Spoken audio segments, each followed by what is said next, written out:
And take it away, Sal. Okay.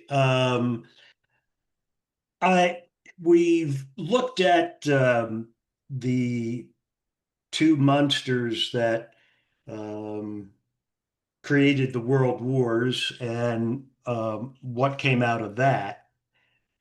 But when I put this stuff together, I think through what I'm going to say, and then but I think they already know all of that.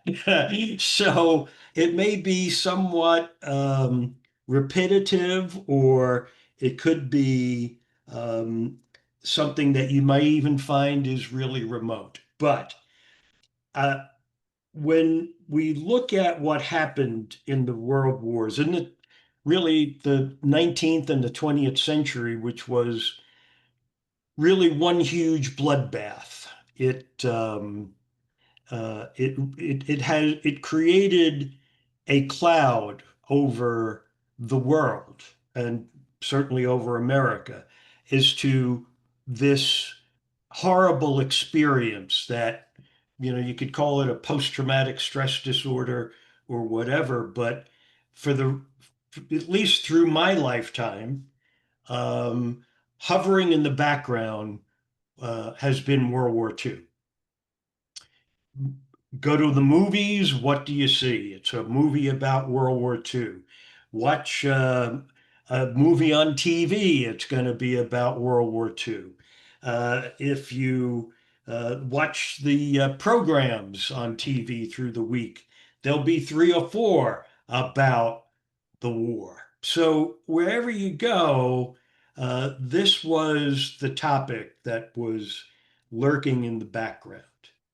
And it's important to understand how influential the war was on policymakers and governments after the war. Remember, what brought us to the war was the Industrial Revolution of the 18th century. And that as we developed this machinery that would do things that heretofore were just not possible with human capacity, that we needed resources for the machinery to be able to produce products um, at an enormous rate, more than human capacity rate. And so the countries of the world who had already been fighting for territory and land and slaves and all of that, they now wanted not just human resources, they wanted the natural resources to be able to feed the industrial machine. And consequently, they compete for Africa, which has an abundance, and the same with South America and others. But it was the scramble for Africa because it's so rich in natural resources that they all wanted a piece of the action.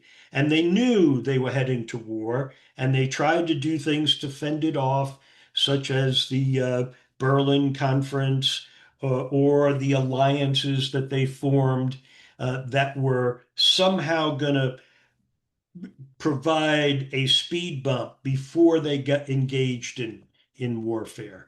But inevitably, they do.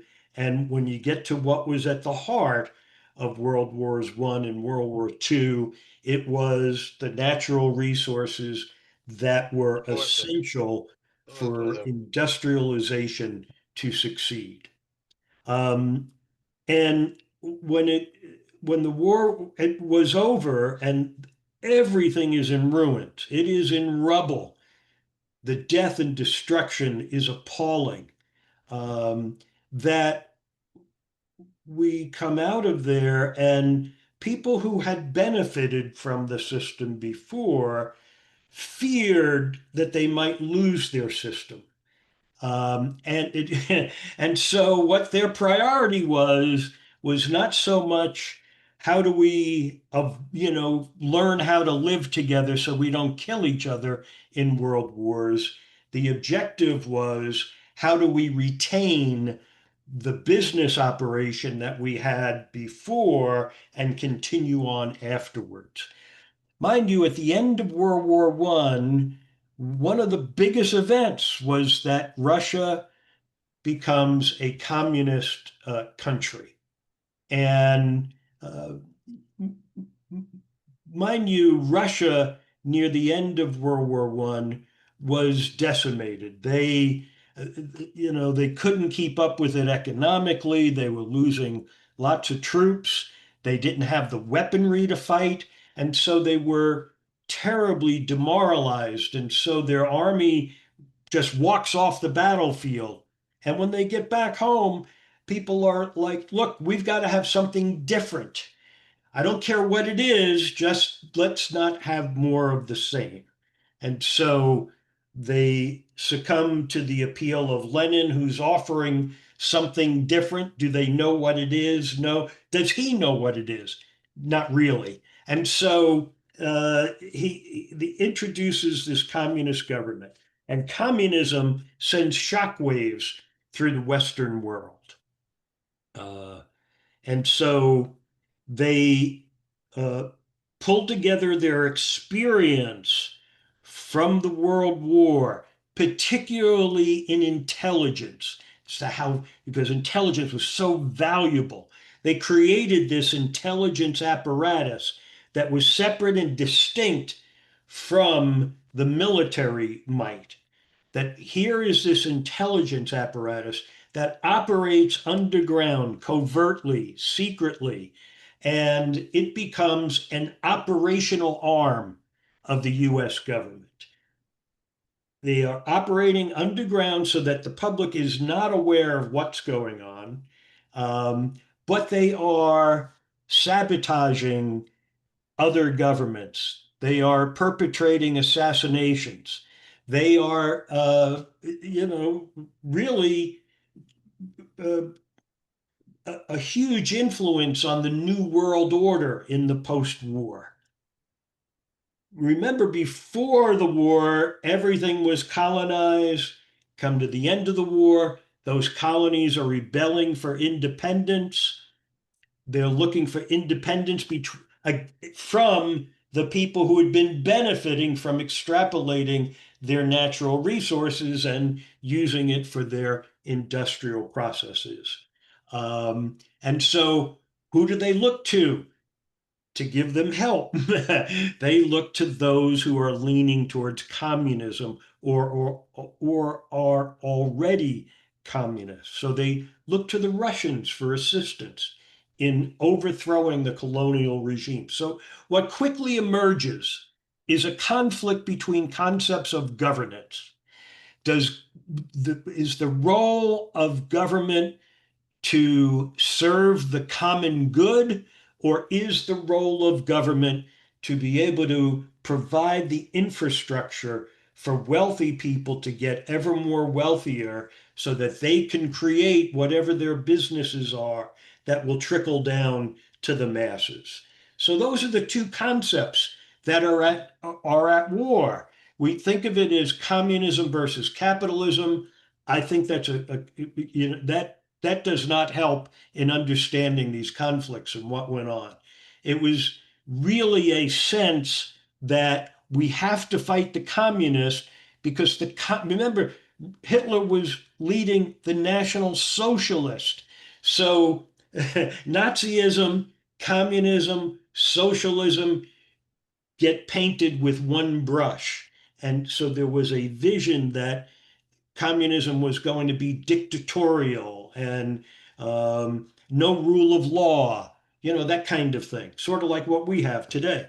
So the forces were there to operate by stealth and be able to influence the world order and fight against the communists that were looking to counter the interest of the capitalist that were really looking for government to serve the capitalist, not the common good, but that the capitalists would benefit the common good by having the freedom to do as they felt.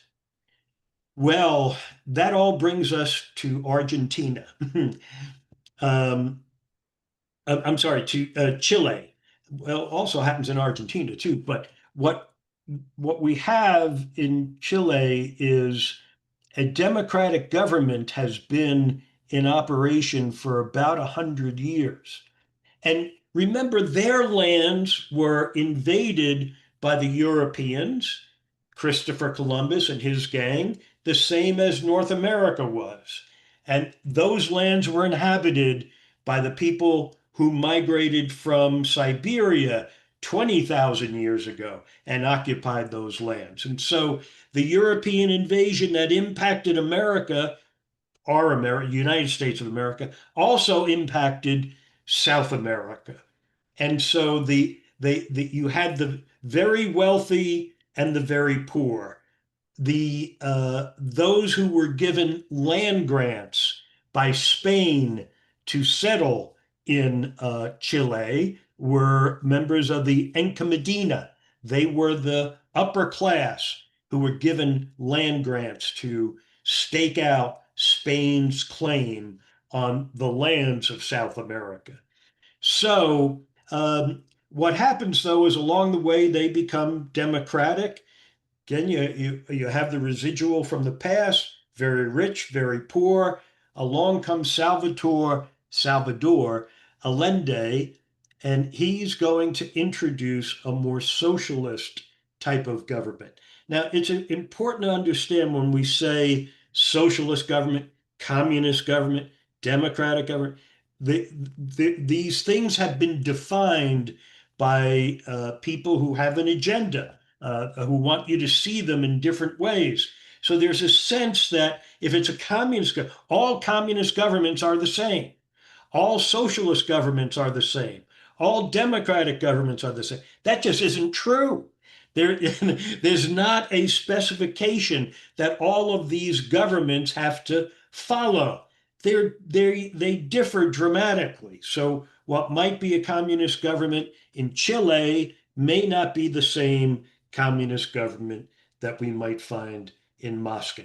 So, but still, that became, the generalization became the rule.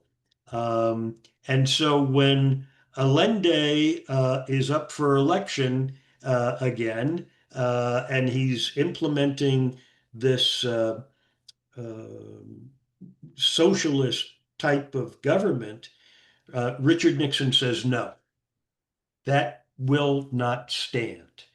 And so he directs the CIA to sabotage the Pinochet government. And they do.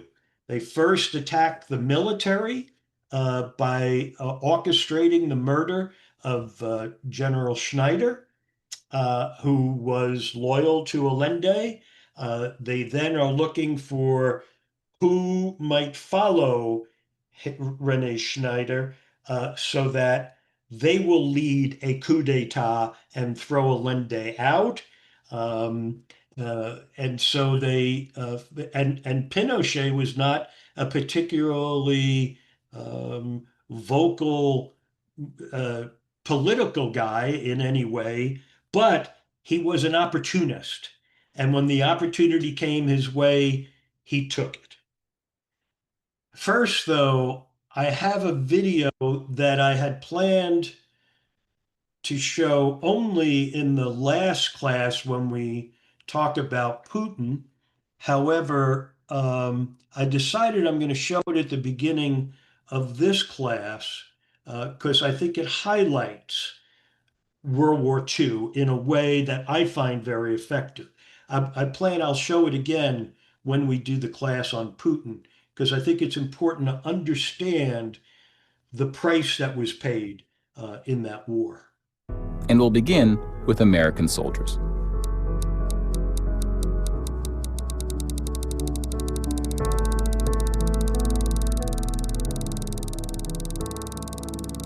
Over 400,000 died. Most of the deaths occurred in the European theater, fighting the Nazis. And about a quarter were in the Pacific, fighting the Japanese. When you put them on the timeline, you see that casualties were the heaviest at the end of the war. The war began on September 1st, 1939. But the U.S. wasn't willing to join the fight until Pearl Harbor, 2 years in. The deaths increased drastically on D-Day, when the Allies invaded Normandy.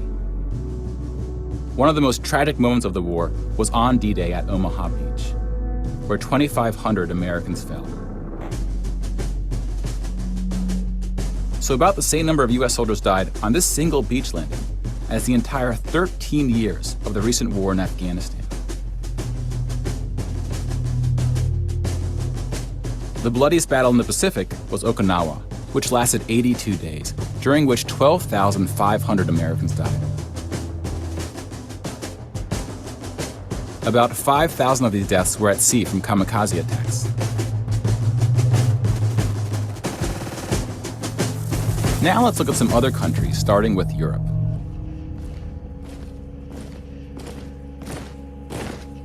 Germany started World War II when it invaded Poland. Poland ultimately lost 200,000 soldiers in the war. Most died after the invasion while the country was occupied by Germany and the Soviet Union. Germany, meanwhile, lost just 16,000 in the invasion of Poland. The Nazis went on to invade and conquer other countries, including Denmark, Belgium, the Netherlands, France, Greece, and Yugoslavia. France surrendered, but after losing 92,000 soldiers in the Battle of France. Over 200,000 ultimately fell, which includes deaths in POW camps, French colonies, and other fighting. Yugoslavia suffered almost 500,000 military deaths. The initial invasion brought relatively few casualties on both sides. But the deaths mounted under Nazi occupation due to guerrilla fighting, civil conflict, and mass executions. The Nazi invasions were swift, with relatively few German losses. Even the Nazi commanders expressed surprise at their success. And then we have the United Kingdom and the United States, who were not invaded but took the fight to the Nazis. Britain lost about the same number of soldiers as the US, which includes the British colonies. Germany lost about 500,000 soldiers fighting the US and Britain in what is known as the Western Front, which took place in France and Belgium.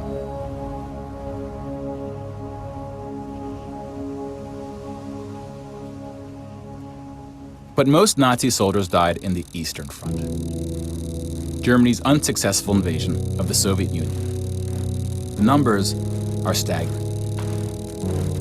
The most famous battle of the Eastern Front, and perhaps the turning point of the European war, was Stalingrad. The German Sixth Army successfully took Stalingrad, but then got surrounded by the Soviets and cut off from food and ammunition. 500,000 Nazis would ultimately die in Stalingrad. Another 100,000 were taken prisoner, of which 6,000 would ever return. POWs had a low survival rate throughout World War II, and it was particularly grim in the East. When you include these POWs, roughly the same number of Germans died in Stalingrad as all the Western Front fighting against France, the UK, and the US. And though Stalingrad was a victory for the Soviets, they suffered almost twice as many losses as Germany.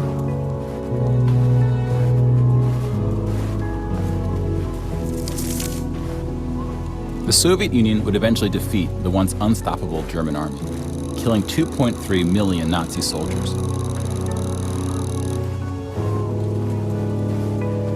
But winning the war came at a cost.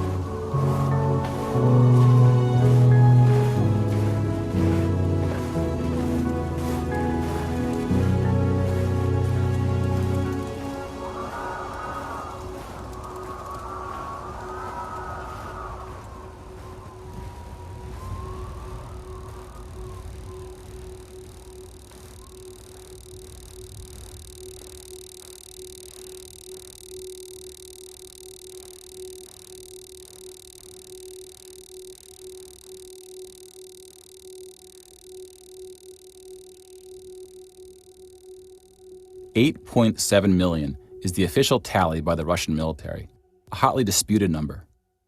Some studies have calculated as many as 14 million dead. To complete the count of European military deaths, we need to add German deaths from other fronts, including the North and Africa, as well as deaths from other Axis powers allied with the Nazis, Hungary, Romania, and Italy.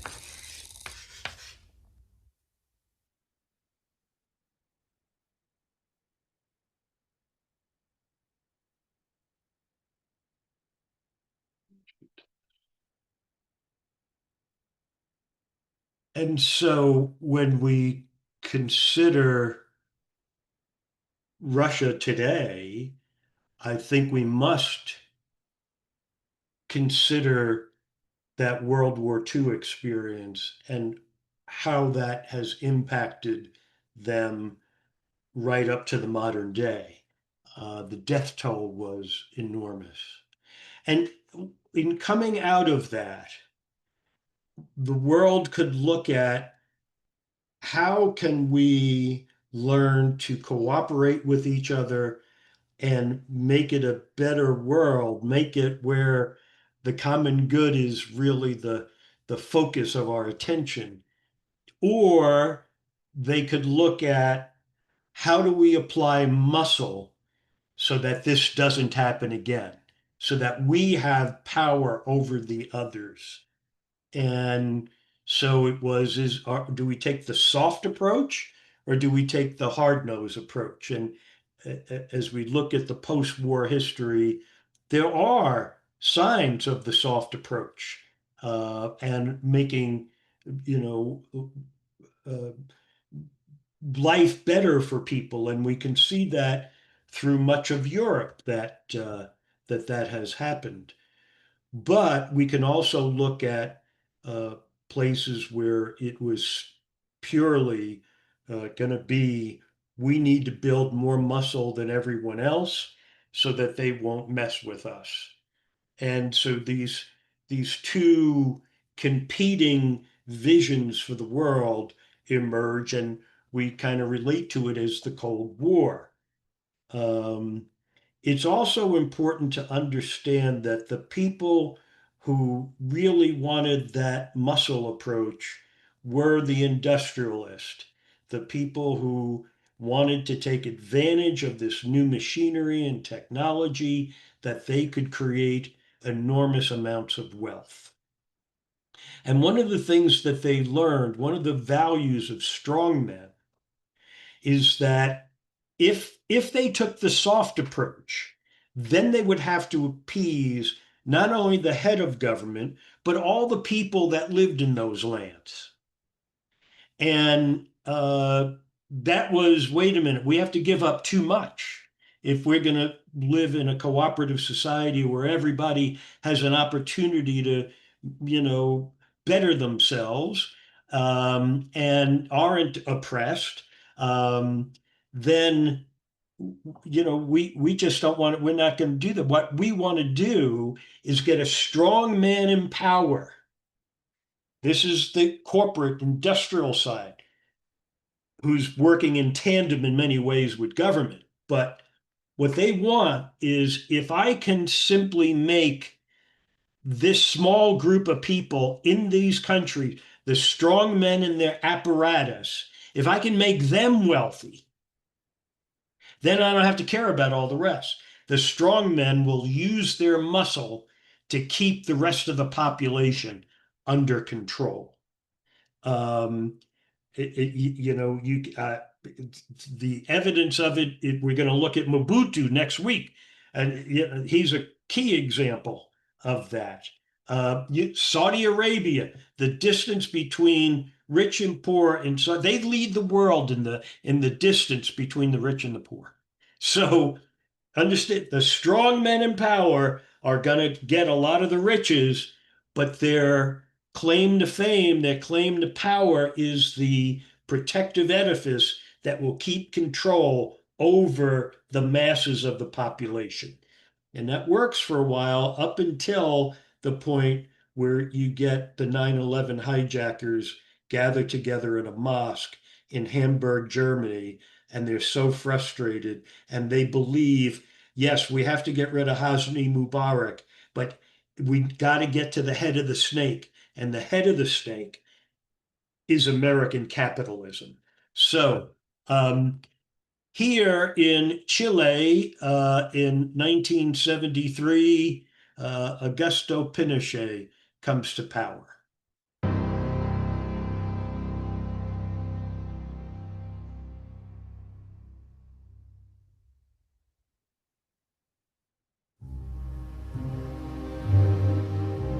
In the summer of 1973, the government of Socialist President Salvador Allende was falling apart. The commander-in-chief of the army, General Carlos Prats, had resigned. His replacement is Augusto Pinochet. Within a month, a coup would be launched that left Allende dead and the military in control of Chile. I was a medical student, the second year of medical school, and the coup happened on the 11th of September, 1973, and I was going normally to the university, and I did reach the university when I heard that a coup was ongoing. And in fact, we stayed in the faculty of medicine, and we heard the Hawker Hunter planes going towards the center of Santiago from north to south and passing quite low near the medical faculty and bombing the Moneda Palace. So we heard that. Pinochet was appointed by Allende to be head of the army, and so he trusted Pinochet. Pinochet's predecessor, Prats, had to resign because the trigger was the wives of the senior officer corps demonstrating outside his house. Prats was a minister in Allende's government. He was briefly, I think, vice president. But Pinochet replaced him. Allende had full confidence in Pinochet. General Carlos Prats was the head of the army in Chile. He was appointed in 1970 after the murder of General Schneider by right-wing extremists. It was a coup attempt backed by the United States. General Prats was a constitutionalist. He believed in the elected government. He was loyal to Allende until the end. And so elements within the Chilean military that were right-wing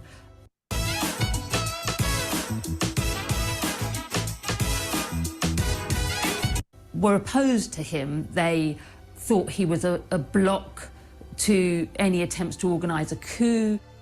But Carlos Prats recommended to Salvador Allende that he appoint General Augusto Pinochet in his place because he believed that Pinochet was loyal to the Constitution just like him. He believed that Pinochet was a Democrat just like him because Pinochet had shown no sign of being a right-winger, of having political views. He'd professed his loyalty to Allende again and again. He'd said, I'll lay down my life to defend the Constitution and the elected government.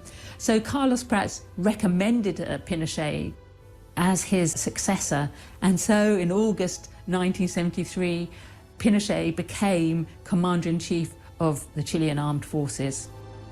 By September of 1973, it was clear that Chile was about to suffer another in a long line of coups d'etats that had recently overthrown other South American governments.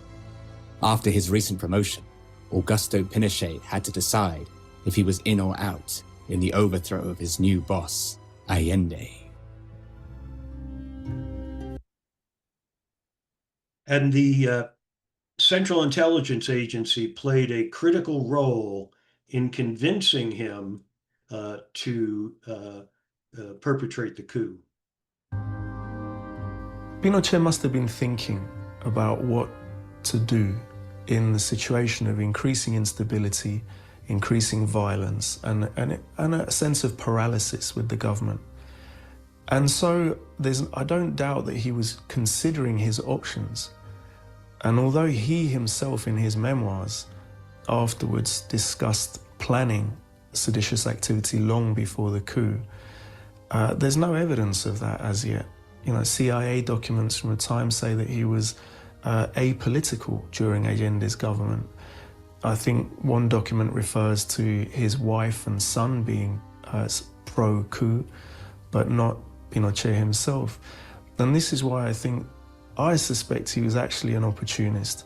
When he realized that the coup plans were so far advanced that they were going to happen with or without him, really, he must have also known that he, as the commander-in-chief of the army, the biggest part of the Chilean military, would just by taking part, be able to take it over. And that would open huge opportunities for his own power and for his own succession, as it were. And I think this is what happened. On the Friday before the coup, the delegation of Chilean officers, seditious officers, went to see Pinochet and demanded to know what his position would be.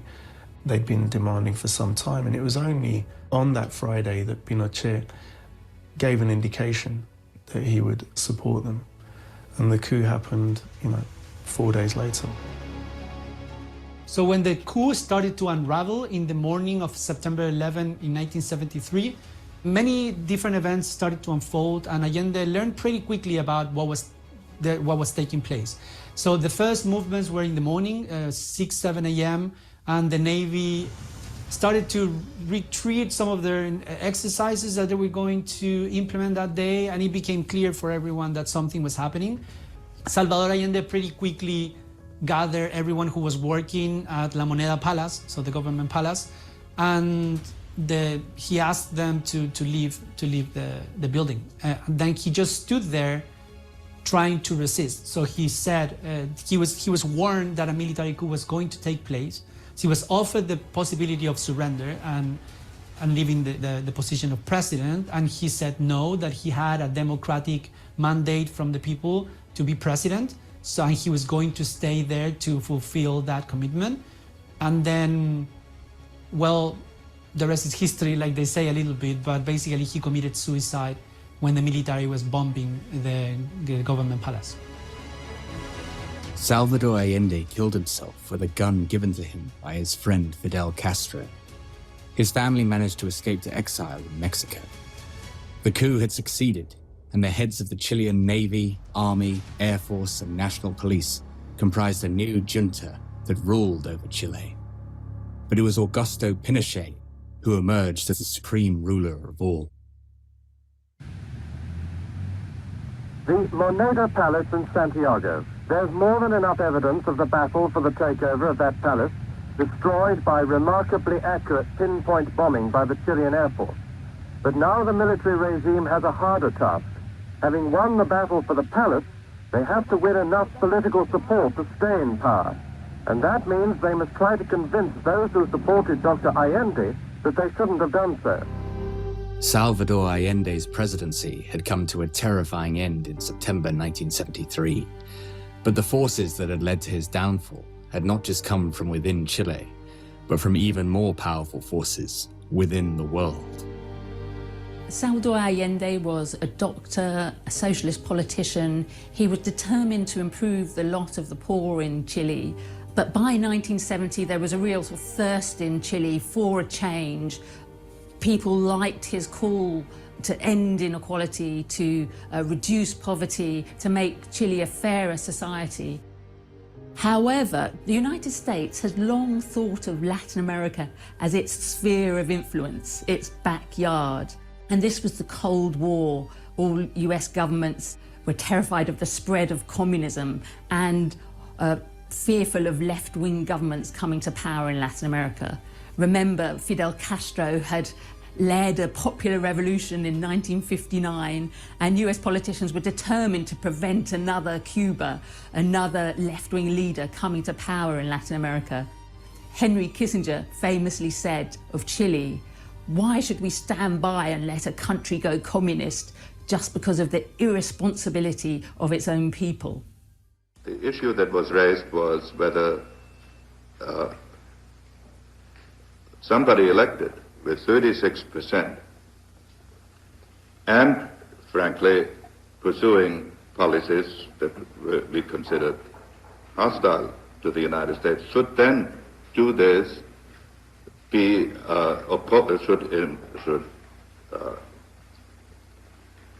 enabled. You have the zeitgeist of an era, and the zeitgeist of 1970 was radical left. The Soviets seemed to be winning the Cold War. And so Allende comes into this febrile mix with a radical socialist program. But it is not communism, but it is a radical transformation of society. Now, he increased the incomes of the very poor.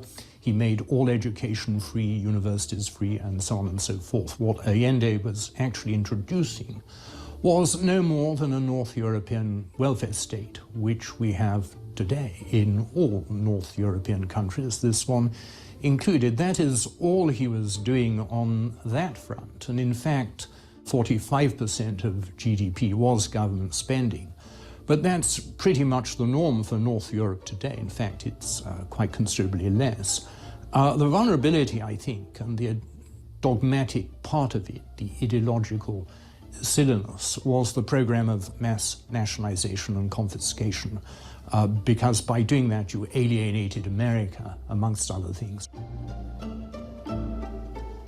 The general population is always being afraid of communism. I mean that's something that it penetrates. It's a very good weapon to use to scare people.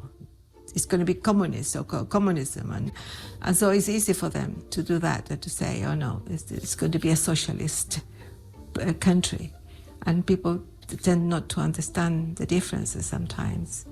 Kissinger and Nixon started to think about a strategy of how to unseat Allende since the very beginning, since he was democratically elected in September of 1970. It was a complicated operation because the United States has always been trying to appear as a champion of democracy, so they didn't want to intervene overtly. So they decided to basically do covert operations to try to destabilize the Allende government. And then they did that through many different strategies. And when the coup took place, they were obviously pleased. Nixon and Kissinger facilitated the coup. They coordinated everything through the institutions of the US state and the para-institutions of the US state, transnational corporations and so on, with the assistance of local actors like the Brazilian government and other governments like the British government, the Australian government, we now know was also involved in supporting this seditious activity, in undermining Allende's government. Fundamentally, I don't believe that the Chilean right, as it were, the elite, had the social strength, had the institutional capacity, had the political strength at this juncture by 1970 to overthrow Allende by themselves. And I think this is clear when we think that despite American involvement, despite this huge economic, social, political pressure that was applied, the terrorism campaign, it still took 3 years for that campaign to destroy Chilean institutionality and create the space for a man like Pinochet to take power. That's why I think it's less facilitation and it's more orchestration.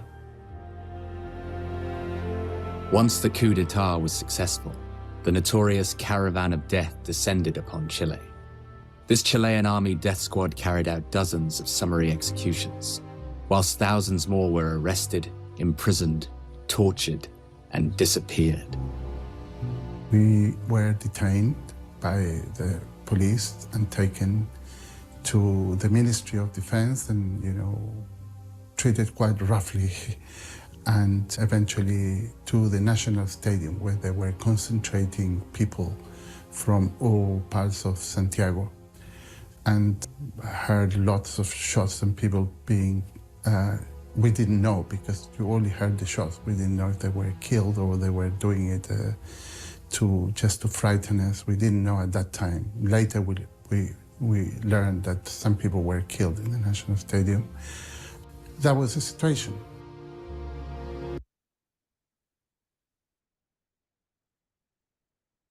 The death squads were terribly effective. They would gather people in a stadium and slaughter them.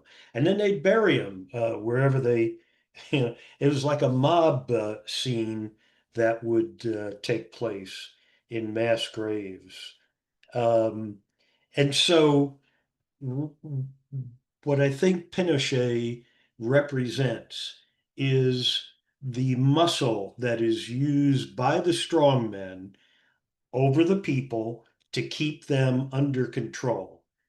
When you start talking about we want to change the distribution of wealth, that is a direct threat to those who are at the top of the pyramid, because it means they're going to get less and less.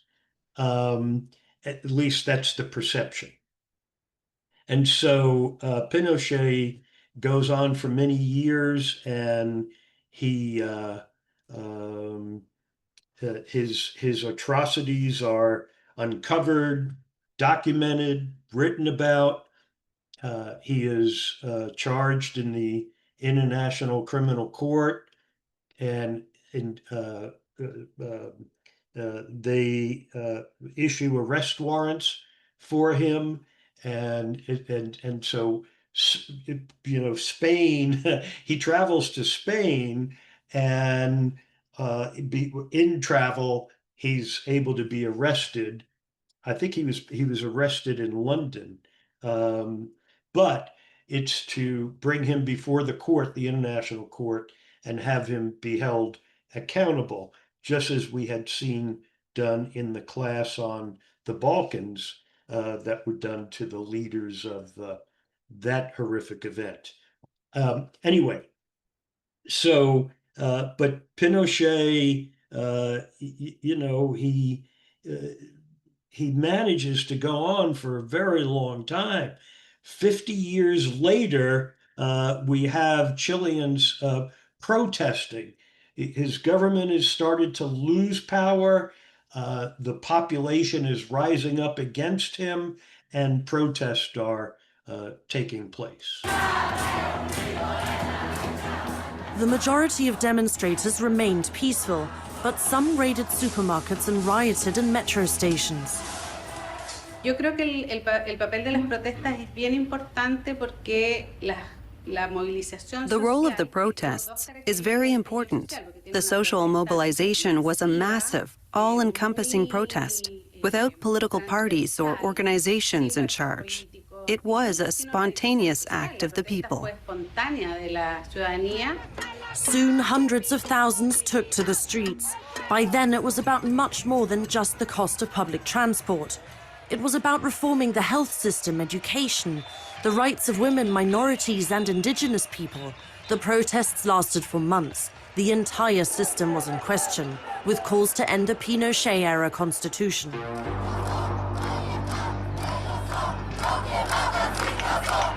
The conservative government spoke of war and sent the military onto the streets for the first time since the Pinochet dictatorship.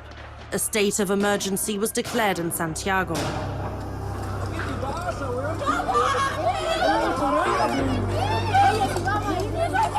More than 30 people were killed, thousands injured, many with eye injuries. According to human rights organizations, security forces used rubber bullets to target people's faces. Y es recién en 2019, después de estas grandes protestas, que la derecha más conservadora. Following the protests in 2019, the conservative ultra-right that had always blocked major changes to the Constitution accepted that it needed change. The Great Unity for Peace was a long process. The 2019 protests and those that came before were crucial to make the conservative elite understand that in order to preserve the stability of the country, it needed to change. And changing the Constitution was the most structural option.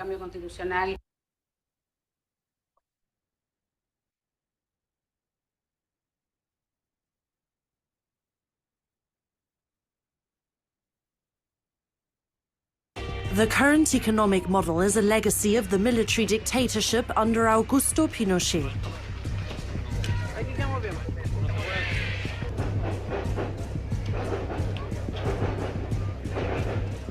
The generals seized power in a 1973 coup, toppling the socialist government of Salvador Allende. 17 years of authoritarian dictatorship followed.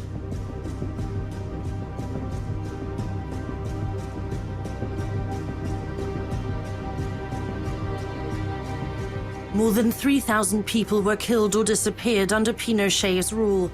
Almost 40,000 were tortured. Even today, the atrocities of the Pinochet era haven't all been addressed, and an amnesty law that long shielded Pinochet from prosecution still exists. In 1980, Pinochet passed a new neoliberal constitution. It was the brainchild of Chilean economists educated in the United States. They aimed to keep state intervention to a minimum, leaving the market to sort the rest. The economic boom benefited a tiny elite. Since the transition to democracy, there have been minor reforms, but the core of the Pinochet constitution has remained largely unchanged. Now there will be a new constitution, and Raúl Celis is one of those tasked with creating it. He's a member of Chile's conservative political elite and is a founding member of the Party of National Renewal. Mi espacio siempre ha sido a favor de la Convención Constitucional. I always backed the constitutional process. I put myself forward as a candidate who would come up with a good text. I'm a lawyer and one of the convention's deputy presidents. And it's my intention, it's my duty not to fail, but to come out of this with a decent constitution. The problem is that as you get into the details of it, it is fundamentally a transformation of that society where the mass of the people have one giant foot on their head. And there's the select, the elite, where he comes from, are benefiting from it. And if there is a structural change, they're going to lose in the process. At least that's how they view it. Okay, with that, Dave, we can open for discussion. Okay, please use the raise your hand function if you have any questions. And Sal, do you believe that Salvador Allende committed suicide, or do you think he was murdered? No, I think he did commit suicide. Yeah, I think that's pretty well documented. Yeah, it was a weapon he had that was given to him by Castro, and that's how he shot himself. Why? Why did he commit suicide? It was he really believed he was going to create a more just society. And I think that when he saw that his military had turned on him, and that, which would mean that they were going to be under the forces that he had been fighting against, he realized he wasn't going to be able to fight back. So rather than have them kill him, he decided to take his own life. Yeah, it's again, if the strong man can keep the protective edifice under their control, the population is in deep trouble, because it's difficult to organize the whole population to fight back against guns and bullets, Yeah. Lauren. Mine isn't so much a question as much as a observation that being a strongman seems to be a dangerous business to be in. It doesn't usually end up well for them. How many of them do you say go way into their later years? It's not a good business to be in. Well, Pinochet went on for a long time. So did Franco in Spain. Putin's had a fairly good long run so far. I mean, Putin is probably that over time they eventually collapse, or the system they created collapsed. The biggest strongman of all was Genghis Khan, in my view. And, he eventually dies, his kids carry it on, but the Mongol Empire collapses.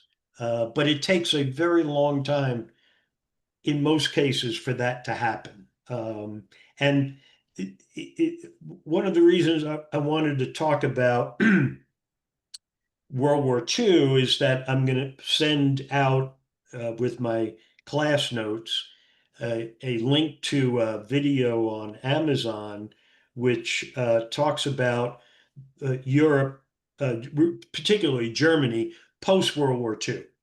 It takes, even after having fought this war for 6, 7, 8 years, however long it was, the recovery took 30, 40, 50 years.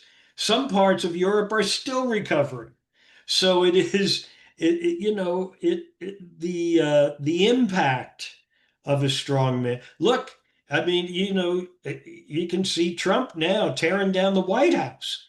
I mean, tearing down the White House. Well, and think of how long it's going to take to build back Ukraine or the Gaza Strip. Those places are just, I mean, the end of the war is really the beginning of more pain and suffering.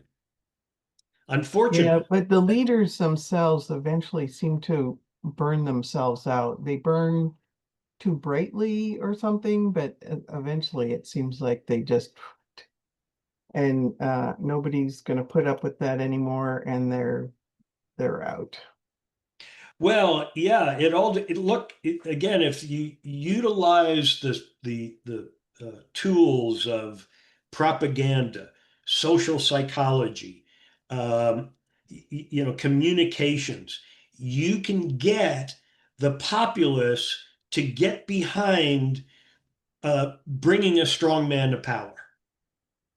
Then the strong man gets to power, and then the strong man crushes the people. You end those elections. I can't imagine that we're ever going to have another election. I can't imagine that the people in power today would risk another election because if they lose, then it messes up the whole plan. So again, at a certain point, the strong man has to know when it's time to declare a dictatorship. And we're on the precipice of it, but you can see in these other places that, Allende was accomplishing a lot. I mean, Chile was on the rebound. And many of us like Chilean wines. That's a product of the Allende regime. Getting businesses started like that. So you can see a lot of good things happen before then the strong man comes in and seizes power. And then the population has to. It seems like with Mr. Putin that, well, first of all, he got a really early start with all of this. And two, that he is accomplishing most everything with his propaganda more than he's making his, Russia that such a better place to live. Yet I don't know that there's lots of people that are fighting their way to get into Russia because the circumstances there are so much better. Well, we're going to talk certainly a lot about Putin, but what's important to have in mind is that when you look at that death toll in World War II, it is still deep in the soul of the Russian people that we may have incompetent people leading us, but we don't have the Huns coming over the Urals. And and so they can endure. They're enormously resilient in enduring very harsh conditions. They can literally and physically, yeah. But understand the one thing that Putin does fear are the streets. When people take to the streets, it scares the hell out of Putin. So, when is that tipping point? Where does it happen? I think he'll get a very long lead. I think it'll take a lot to get Russians to turn and protest, and he got rid of, he keeps getting rid of anybody that's going to threaten him as well. Right. No, he's got a firm lock on the oligarchs. One of the things that got him power was when the Soviet Union was dismantling and their state-run industries were now going to be privatized. He was selling off that to the oligarchs. So he was giving them control over those industries at very low cost. So then they were beholden to him. Right? One of the things that's going on now is the administration is looking to sell off pieces of TikTok, which they're going to take control, and then they're going to privatize it as an American kind of thing. And they want to look to be able to be very generous with selling off the pieces of TikTok. So there we are. Yeah. Yeah. Yeah. Hi. Hi, Gail. Hi, Sal. Anyway, so I don't, this is just not exactly anyway. I was in Chile in 1994, and it was long before I had any awareness. I was politically total ignoramus and not paying attention to anything at all, and I was just traveling and had a great time, and I've lovely memories of we spent a while there. But it was kind of known that Pinochet was a bad guy and terrible things happened under Pinochet, and I knew his name and like that. But I remember a woman, she was an artist, a jeweler, and a lovely, like, counterculture kind of my tribe kind of person, whatever. And I remember being really surprised that she said that she remembered fondly the days of Pinochet, and that actually life was more ordered and more calm and more livable, less chaotic under Pinochet. And she looked back to those days. I was surprised to hear that. Didn't understand what it meant. Still probably don't, but still don't. But yeah, sure. To say it's hard to figure from a personal, individual perspective, the participants and the subjects of these things that happen, like in our country now. How could people think that some things are okay? But they do. And it's important to understand how people could think that. But anyway, just No. It's a good point, because there, mind you, that the dictator always has the ability to control what's communicated out to the public.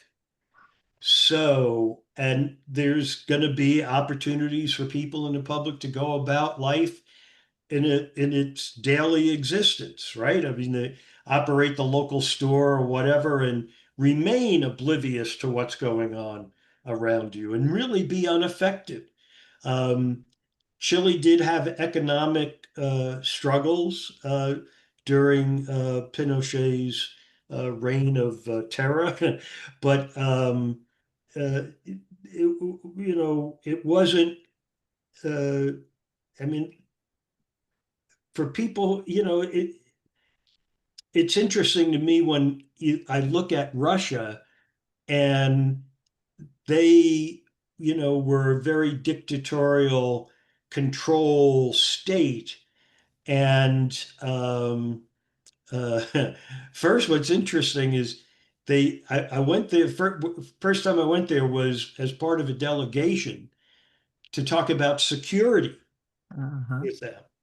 And one of the questions they had was, how do you, fight organized crime? How do you surveil them and all of that? And I said, I thought you guys listened to everything that everybody said. What, what I thought no one was able to talk privately or, that you had to, that you already were surveilling them along the way. And, he just said, no, no, we're nowhere near that. Um, but so it's never complete. It's like the Russians did without a lot of consumer goods throughout the years of Stalin and Brezhnev and others. But they were able to, and if you went into any of the stores, the shelves are bare. I mean, I remember walking around there and, I'm an American and I got money, but I ain't got no place to spend it. But the black market was thriving. Yeah, there was an artist exchange thing that happened. Do I remember the date? But decades ago. But there we had an exchange person from an arts council in St. Petersburg, someplace, and she went to the grocery store in America and stood in the aisles and wept, looking at there's 37 different kinds of dish soap and there's all this stuff, and she wept because her response was, Mother Russia has lied to us. We were told that it's worse there than here and that we had it so well in Russia. And she was horrified at not so much at the difference, but at the betrayal. Sure. And when you consider the death toll that was there in Russia, compare it to us, and how does World War II play with us today? It was like the greatest war ever, and we won it, right? What happened is the Russians fought the war, the brunt of it. We never had an invasion on our soil, Pearl Harbor, I guess you'd say, but we were insulated from the war. So, and during the war, we are refining our manufacturing processes as we're making all the weaponry for the war. So when the war comes to a conclusion, our competitors on the world stage are in rubble. We have a finely tuned manufacturing operation. Right. And so we're making the goods for the world. So we are economically do great. And you can, you walk into a store and you got all these different products where, if you go into a place in Russia, you're not going to see that. So these are the differences. And I think it's important to understand how those dynamics play out and why people would be. I have a call I have to take. Go ahead. Let me see. If anybody can unmute, because it's now high noon, and gotta let them unmute themselves. If everybody can unmute and give Sal a warm applause for letting us know that they did not assassinate Salvador Allende, which I always blame Nixon for. So I now, what do I know?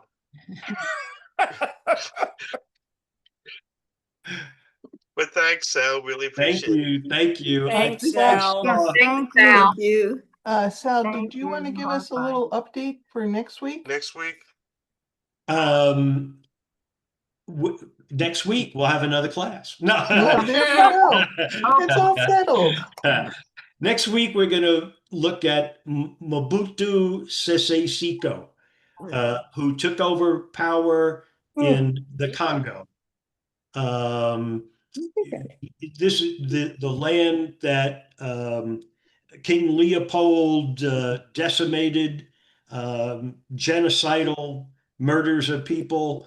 And as the Congo is emerging after the war, again, socialist forces are gaining a lot of credibility and support. The CIA kills Lumumba, who is representing that, and we bring to power Mobutu.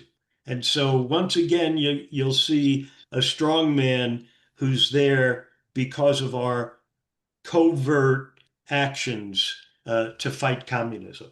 Yeah. So, Mary, did you have something else? No, I'm just hitting the wrong buttons over here. Oh, that's okay. Okay. But I thank just thought you. I'd check. Okay. All right. Well, okay, everybody, be safe. Thanks, Sal. Appreciate it. Thanks, Sam.